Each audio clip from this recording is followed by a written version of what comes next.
Good morning and welcome to an oral argument session of the 5th District Court of Appeal. My name is Rand Wallace. I will be presiding over the OAs today. We have two other judges on the panel. First from our court, Meredith Sasso from Orange County. And we also have the privilege of having Judge Michael Orfinger here from the 7th Circuit, who's helping us out here today with the cases. Want to thank Judge Orfinger for taking time out of his busy schedule here to help us out. And we've got one case set for 9 a.m. That is Rashawn Sagar versus the state of Florida. I'm going to assume that the plaintiff, Mr. McLean, that you would like 5 minutes of rebuttal unless you tell me differently. And then I would just ask everybody, if you're not speaking, that you would try and keep your mic on mute. Obviously unmute when you want to ask a question or speak, but that way we can keep any kind of background noise to a minimum. So other than that, Mr. McLean, you are welcome to proceed. Good morning, Your Honors. Matthew McLean on behalf of the appellant Rashawn Sagar. I would like to reserve 5 minutes for rebuttal, as Judge Wallace, you previously noted. This is a juvenile offender resentencing case. Mr. Sagar was 16 at the time of the offense. He went ahead and entered a plea negotiated originally to 30 years. Based off developments in juvenile resentencing law, eventually he filed for post-conviction relief, asking for relief from his sentence. Based off stipulation, the parties agreed to a 15-year sentence review. The court held the sentence review hearing. Both parties entered evidence in the case. The court then took the matter under advisement without issuing a decision at that moment. In its order, it goes through the different factors laid out by Section 921.1402. Honestly, the factors weigh for and against Mr. Sagar. There are several factors, such as his age, his sincere sustained remorse, his participation in programs, many things that weigh against him. There are some things that, weigh for him, regarding things that weighed against him were, his, the victim's family's feelings towards him, that he was an active participant in the crime. But ultimately, the court's decision came down to immigration consequences. And that was brought up during the evidentiary portion of the case. Mr. McLean, the immigration issue was initially brought up by either you or counsel that was representing your client. Is that correct? That is correct. And was it brought up more in from your perspective, a positive thing or a negative thing to the trial judge? I think it was brought up to be a positive thing to us, or at least make the court aware that, look, he has the potential of being deported, and the court should be aware of that fact, and that he does have plans for being deported if that were to happen, and he does have plans if he were to remain in the United States. It was never meant. And so that was the negative consequence for him personally, that he could be deported. Is that correct? Sure. Yeah, that could be a negative. But we need to look at the overall, the impact, or what is going to be the relationship going forward if he was granted some type of release, because I believe the court was also having to consider what type of monitoring was going to take place if the court would be inclined to grant that release, such as probation. Is that correct? That is correct. And so shouldn't we be looking at that and looking at it from the perspective of the trial judge to see, okay, what options are going to be available for control or checking in, community control, probation? It's improper for us to not allow the trial judge to consider all of the options with regard to that. Is that correct? I think that's a fair assessment. Yes, Your Honor.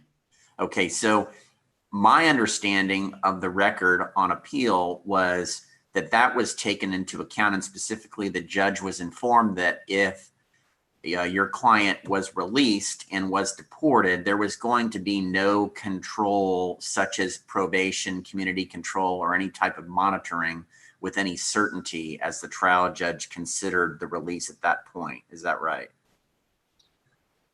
I don't know what the supervision would have been. I mean, if you're placed on probation, you still have reporting requirements, and to the extent that he could still comply with those conditions in a different country, I think that certainly could still occur. Whether you can obviously arrest him for a violation of probation, that would be based off a willful substantial violation.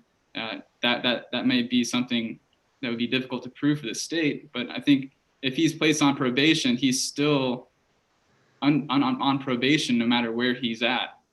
Well, was the trial judge given any clarity or any additional information as far as what options there would have been for that? Like if he say he's deported, I think it was Trinidad. Is that correct? That's correct. Okay, so if he's deported and goes back to Trinidad, was the trial judge ever given any additional information by either party as far as how he would go about reporting for probation? No, Your Honor. Okay. And ultimately, the problem in this case is not that it was just a consideration to be made by the court, but ultimately, the court seems to have adopted a wholesale rule that if you are subject to deportation, that somehow prohibits you from getting a modification in the case. And I think, especially the way it was framed in the motion for modification, one of the, I guess the primary argument was that he would be under the watchful eye of specifically the Florida Department of Corrections. So why wasn't the court just addressing that argument, that in fact he would not be under, and that's the way the court concluded the order. The result is that it would no longer be possible for him to be under the supervision of FDOC. Therefore, this court finds the sentence should not be modified. And obviously that's not supported by the record because we don't know what's going to happen to him. He has a detainer. He go through the immigration process, and there's a possibility that he does remain in the United States. So it's not fair for the court to say, well, because there's potential that you may be deported. Is that the standard, though? I mean, the court is required to find fitness to re-enter society, and if the court does not have comfort that he is in fact fit to re-enter society because he won't be under the watchful eye, because there is no assurance that he would be in fact under the watchful eye of FDOC, doesn't that kind of shift the trial court's burden? I don't think it does, and I don't think it has anything to do with his fitness to re-enter society. That's something that he cannot prevent. He immigrated to this country legally at a young age. So if that's the situation, if we're going to go ahead and look at, well, we can't guarantee somebody with an immigration detainer can be under the watchful eye of the Department of Corrections, that's a valid basis to deny modification of their sentence based off the principles established in Miller and Graham. Miller and Graham were set forth based off the principle of juveniles are capable of change and rehabilitation, and they can re-enter society. So if you think about in the most egregious circumstances, a defendant who is sentenced to life in prison and they have an immigration detainer, is the judge therefore allowed to deny sentence modification because they can't guarantee they'll remain in the United States? It seems to run counter to the principles of Graham and Miller and juvenile resentencing. We can't set forth that sort of precedent, especially when it has nothing to do with how can in my opinion a juvenile offender who has an immigration detainer can't do anything to prevent that from occurring. And it comes even in greater question in this case because we don't know what's going to happen to him and in the situation with the deportation. I think he would have a strong... Let me ask you about that. I mean, you noted that this did arise in the order. So although it was somewhat introduced by counsel below, but even in the brief, there's not a fundamental error argument. There's not as to point one, there is as to point three, but there's not a specific due process or equal protection argument. In terms of our role in addressing issues raised by the party, what is the legal error that we're correcting, and on what basis that's actually been argued in point 1 of the brief? I think point 1 was raised under abuse of discretion, de novo, and fundamental error. That was a standard review set forth in argument 1 and for all the arguments. And generally, a court's sentencing decision is reviewed for an abuse of discretion. So considering all these factors, did the court abuse its discretion? I believe the argument was preserved by stating that it should not be viewed as a negative, but as an incentive for the court to go ahead and do modification. And as far as fundamental error, that argument was raised, and impermissible sentencing factors do constitute fundamental error. When you look at the case, it's really disheartening because the court lists a number of factors, again, for his benefit and against him, and the judge never reaches a conclusion as to has he demonstrated rehabilitation? Is he fit to reenter society? Instead, and this is where the problem really lies, the sole factor is he might be deported, and therefore we're not going to go ahead and modify his sentence. What if we disagree with that characterization and we frame it as the sole factor is that he would not be under the watchful eye of the Department of Corrections? I think that still presents a Is problem. that still impermissible? Yeah, absolutely, it's impermissible because, again, you would be setting a categorical rule that somebody who is subject to deportation cannot have their sentence modified because of the possibility that they get deported. That can't be the law, and especially in light of the principles established in Graham and Miller. The consequences would be too great, and anybody who has a deportation hold, the judge could simply say, look, he might be deported, I don't know, but he might not be under the watchful eyes of the Department of Corrections, therefore I deny his sentence modification. It wouldn't be a categorical rule. I mean, you could conceive of an example where a judge might have no concern at all based on maybe the crime or maybe what the offender had demonstrated during their time incarceration, that the judge would not be worried about the possibility for probation and could release someone who might be deported. I think that's an excellent point, Your Honor. And that didn't happen in this case. There was no overall consideration. It just came down to he might be deported, therefore I'm going to deny review. Had the judge taken a totality of his circumstances approach and said, look, I find that you are not rehabilitated, you are not fit to reenter society, and moreover, there's no guarantee you get under the watchful eye of supervision, then I'm going to deny you. So I think under there's certain circumstances, you're right, where it could be a factor, but in this case— Didn't the trial court, though, indicate on the record that it had weighed both the statutory and non-statutory factors in reaching its decision? I think that it did in the final part, but you look at the court's order and it says the result of this is that it would no longer be possible for the defendants to be under the supervision of the Florida Department of Corrections. Therefore, this court finds the sentence should not be modified. And again, in the conclusion, it talks about the immigration consequences and considering all the factors, but it never reached a conclusion like Your Honor suggesting that he has not demonstrated rehabilitation, he's not fit. And even when you look at the court's findings as it relates to does he pose a lesser risk to society, the court doesn't even answer that question. It lists facts, but it doesn't come to a conclusion. And that's ultimately the issue is there's findings of facts made by the court, but never a determination as to this person is not rehabilitated. They do not pose a higher risk to society. Nothing like that. It all comes down to immigration. And that's where we run into the problem of this sole issue of deportation becoming the problem and the cause for reversible error. I see I have 2 more minutes before my rebuttal, so I'd like to go ahead and address the third issue. I do have one other question for you.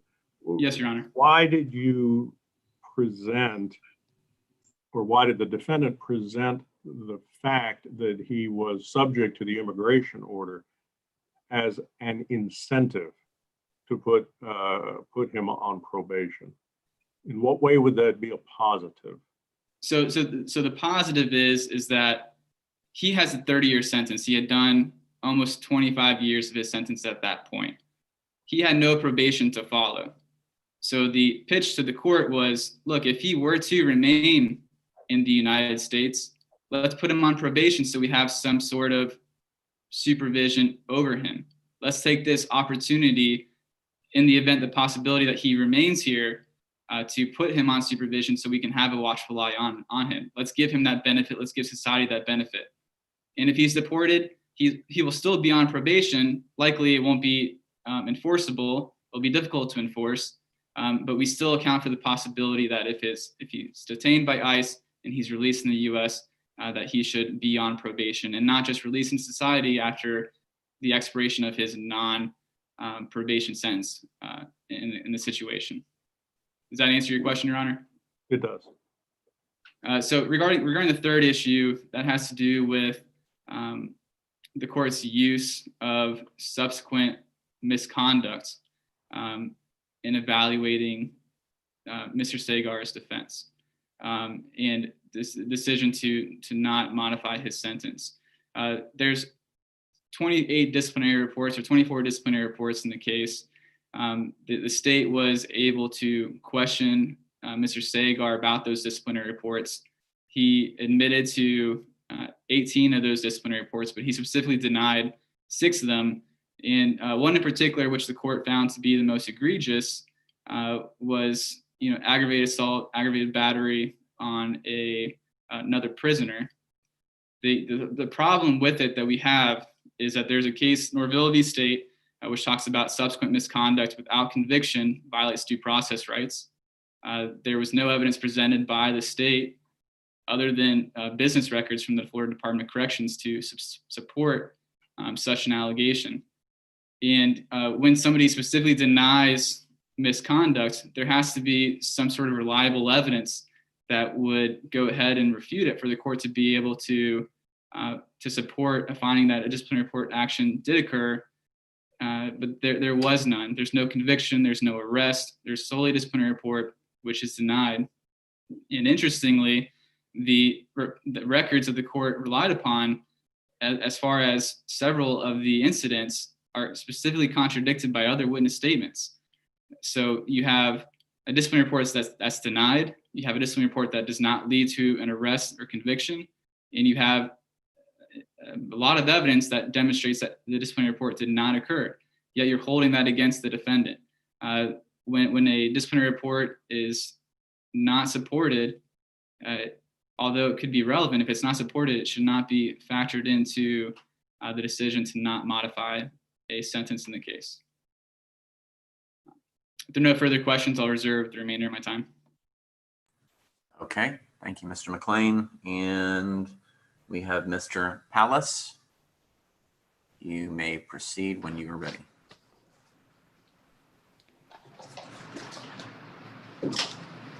Thank you, Your Honor, and good morning. May it please the court, my name is Richard Pallas. I represent the state of Florida. Regarding the first issue of the deportation consequences, the state reasserts that that wasn't preserved through 38B or even a motion for clarification. But the state agrees with the way that the court has posited this issue, that it's not the fact that he's someone under an immigration status. It's that he's not going to finish this supervision. He won't be under the supervision if he is in fact deported. How would you respond to the argument that the only category of offenders that would not be subject to or not have the potential to be supervised on probation are those that would be deported? I don't believe that's necessarily what happened here, Your Honor. There's always the possibility that someone will say, I'm looking to leave the state. I have work in another state. I have work out of the country. I don't want to be here. I don't see why anyone would testify to such a thing when they're asking for release to be under supervision of the Florida Department of Corrections. But if the Florida Department of Corrections is not willing to transfer this supervision to another area, I believe that that falls in this same category, Your Honor. Now, again, this isn't anything like the supplemental authority that was recently filed by the defendant. In that case, it was sentencing. which is distinguishable from this because we're at a sentence review hearing instead to find out whether it should be modified. And moreover, the language used by the court that made that sentence subject to reversal is not at all what we have here.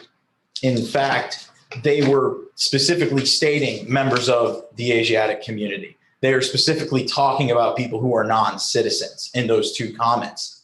Here, the judge, in its order, specifically talks about how the sentencing memorandum or memorandum in favor of modification of probation stated he will be under the watchful eye of the Department of Corrections. However, the court then points out how this is running counterproductive to the fact he may not be under that watchful eye.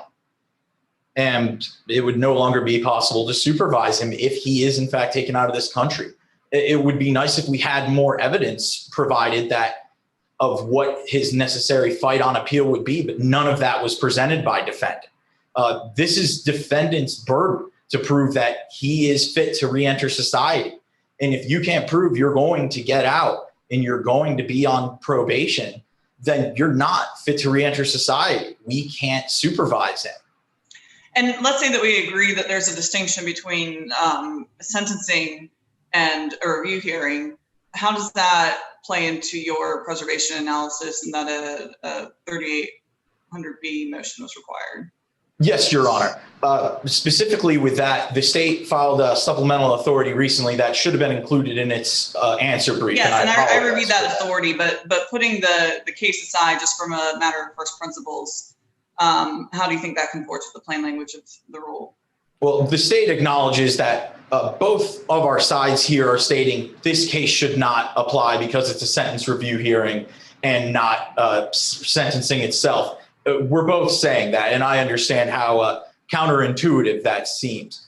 But here they had opportunities to move for rehearing. In my opinion, because the fact that this is leading to the next step, which is a sentencing, in this case, another resentencing for him, if he was indeed granted modification. I think that it just seems that the logical step would be to use the mechanisms for reviewing or correcting sentencing errors. But at least touching upon also the disciplinary reports, I don't see how this could be made precedent. This is one of our only snapshots of how he behaves in there. The state should not have to put him on trial for each and every indiscretion he had. Yes, he denied these. It's the trial court's discretion whether or not he's going to believe him. Now, we're not going to bring in every witness. The defendant could have brought in these witnesses. The trial court could have assessed their credibility and whether or not, oh, he did not participate in this riot or he did not commit this aggravated assault or battery. We have none of that on the record instead. All we have are his denials, which the court can choose to disregard. And even without these disciplinary reports, the court, in theory, regarding the second issue with its findings of whether he's rehabilitated and fit to re-enter society, the court made negative findings in regarding to his participation in this crime. It made findings that the victim's next of kin would prefer that he finishes his sentence. Well, one of them at the very least. I don't want to miscategorize the record, Your Honors. And the court then decided to additionally consider the fact that he's not going to be on supervision. And it's important to note, yes, the court says, therefore, sentence should not be modified after considering the fact that he may be deported. It seems to the state like it's very much going to happen that he's going to be deported or he's going to be in ICE custody. I'm not at all an expert on the appellate process when it comes to orders of deportation, but just knowing what I know of regular appellate procedure in the criminal context, I don't see how we're bringing in these additional facts. I mean, this was a random, senseless act of violence that this defendant helped plan. He did not actually commit the atrocity, but he helped cover it up, and he was there to help this happen in the first place. In the reply brief, the defendant states that the statement of deportation is one of the most egregious factors that could be considered in the context of the defendant's supplemental authority of Lung. I apologize for the mispronunciation. That would be one of the egregious moments where we're saying you're a non-citizen. You're not a member of this country. And for that, in that case, it was for that reason, I want to give you this negative sentence. That's not what happened here. He stated, because the fact that you are being deported, you're not going to be under the watchful eye of the Department of Corrections as you asked us to put you under. And for that reason, I don't think you're fit to enter society, which leads me into point two. The court did not use those magic words, but also with the Dixon case, while those magic words were included in that order, the defendant was arguing, the court never said it considered the factors. That was expressly implied because the court listed those factors under section 921-1402. The court did not say in consideration of those factors, modification isn't appropriate, but it was clearly inferred. Here, the court said it considered these factors as well as his deportation consequences, but it then said, based on both of these, modification should not happen at this time. The plain language of 1402 does not say the trial court must in its written order say you are unfit, that you are rehabilitated or you are not rehabilitated. It just states to issue a written order stating the reasons why the sentence is not being modified. That language was applied in the Dixon case that the state supplemented with regarding that issue. It's very consistent with this one as well. And the fact is, we're not looking at whether or not he should get modification because he needs to be rehabilitated and fit to enter society. The court, the language specifically states he's not demonstrated rehabilitation or is unfit to enter society. Here, the fact that he may not be on supervision, that is perfectly on the other side of or, that he's unfit to re-enter society because he will not be under supervision like the defendant stated he would be. If this court has no other questions, I will rely on my brief and I ask that you affirm the trial court's order denying modification of his sentence. Okay, thank you. Thank you. Mr. McLean, you got a little over 3 minutes. Thank you. And what makes this case so egregious is the fact that we don't know how the court ultimately judged Mr. Segar. Again, going through the different factors, as opposing counsel points out, they made findings for and against Mr. Segar. We don't know whether the court ultimately found he's demonstrated maturity and rehabilitation. All that we know based off this order is that regardless of any showing of rehabilitation, you might get deported. Therefore, we're denying your modification. There can be no other reading from the court's order. Unlike what Your Honor said, Judge Sasso, there's no explanation of, we find that since you haven't demonstrated a ton of maturity and rehabilitation, sending you out to society with the possibility of not having supervision in a different country is something that we cannot allow.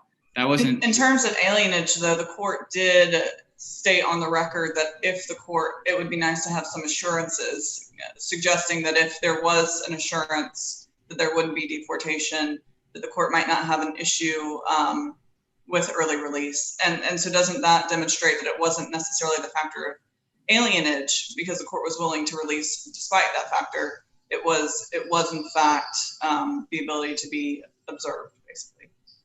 I don't think that's the situation. I think what happened was you can't predict a future event.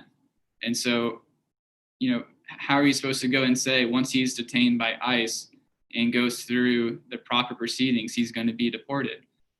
Basically, the court is asking for the defendant to be able to show that he is not going to be deported or he is going to be deported. And that can't be established. And it certainly presents interesting argument to immigration that this is a juvenile offender who would be placed on probation in the United States Why wouldn't he be able to stay? When his family is here, they legally migrated. We don't know what's going to ultimately happen in that situation. It's unfair to have a litigant prove something that might happen in the future.